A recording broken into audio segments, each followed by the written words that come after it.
Apabila di tanah yang diberikan Tuhan Allahmu kepadamu untuk menjadi milikmu, terdapat seorang yang mati terbunuh di padang, dengan tidak diketahui siapa yang membunuhnya, maka haruslah para tua-tuamu dan para hakimu keluar mengukur jarak ke kota-kota yang di sekeliling orang yang terbunuh itu.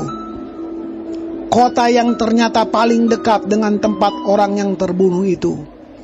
Para tua-tua kota itulah harus mengambil seekor lembu betina yang muda, yang belum pernah dipakai, yang belum pernah menghela dengan kuk. Para tua-tua kota itu haruslah membawa lembu muda itu ke suatu lembah yang selalu berair dan yang belum pernah dikerjakan atau ditaburi. Dan di sana di lembah itu, haruslah mereka mematahkan batang leher lembu muda itu. Imam-imam Bani Lewi haruslah tampil ke depan, sebab merekalah yang dipilih Tuhan Allahmu untuk melayani Dia dan untuk memberi berkat demi nama Tuhan. Menurut putusan merekalah, setiap perkara dan setiap hal luka melukai harus diselesaikan. Dan semua tua-tua dari kota yang paling dekat dengan tempat orang yang terbunuh itu haruslah membasuh tangannya di atas lembu muda yang batang lehernya dipatahkan di lembah itu. Dan mereka harus memberi pernyataan dengan mengatakan, tangan kami tidak mencurahkan darah ini, dan mata kami tidak melihatnya. Adakanlah pendamaian bagi umatmu Israel yang telah kau tebus itu, Tuhan. Dan janganlah timpakan darah orang yang tidak bersalah ke tengah-tengah umatmu Israel. Maka karena darah itu telah diadakan pendamaian bagi mereka. Demikianlah engkau harus menghapuskan darah orang yang tidak bersalah itu dari tengah-tengahmu. Sebab dengan demikian engkau melakukan apa yang benar di mata Tuhan.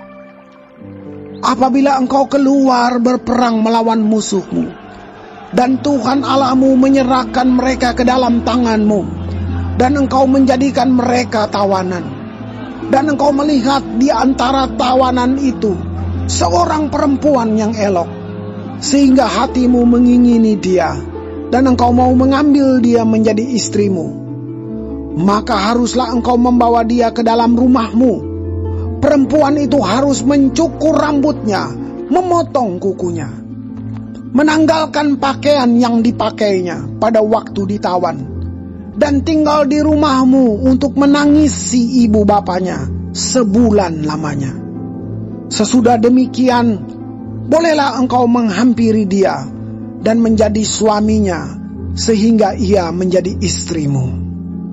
Apabila engkau tidak suka lagi kepadanya, maka haruslah engkau membiarkan dia pergi sesuka hatinya. Tidak boleh sekali-kali engkau menjual dia dengan bayaran uang. Tidak boleh engkau memperlakukan dia sebagai budak, sebab engkau telah memaksa dia. Apabila seorang mempunyai 2 orang istri, yang seorang dicintai dan yang lain tidak dicintainya, dan mereka melahirkan anak-anak lelaki baginya, baik istri yang dicintai maupun istri yang tidak dicintai, dan anak sulung adalah dari istri yang tidak dicintai, maka pada waktu ia membagi warisan harta kepunyaannya kepada anak-anaknya itu, tidaklah boleh ia memberikan bagian anak sulung kepada anak dari istri yang dicintai, merugikan anak dari istri yang tidak dicintai, yang adalah anak sulung.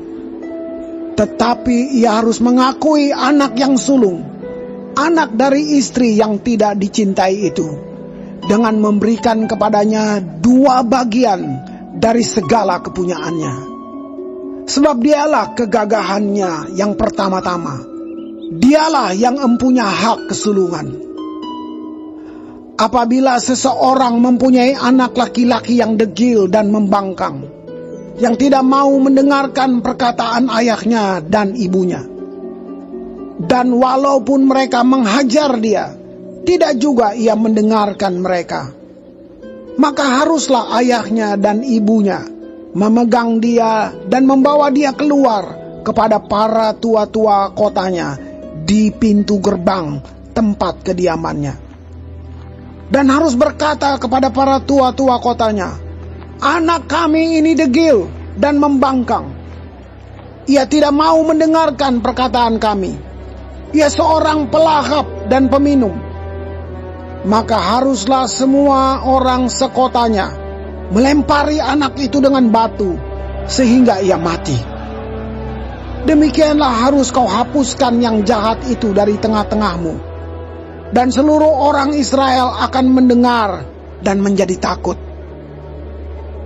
Apabila seseorang berbuat dosa yang sepadan dengan hukuman mati, lalu ia dihukum mati, kemudian kau gantung dia pada sebuah tiang, maka janganlah mayatnya dibiarkan semalam-malaman pada tiang itu. Tetapi haruslah engkau menguburkan dia pada hari itu juga. Sebab seorang yang digantung terkutuk oleh Allah. Janganlah engkau menajiskan tanah yang diberikan Tuhan Allahmu kepadamu menjadi milik pusakamu.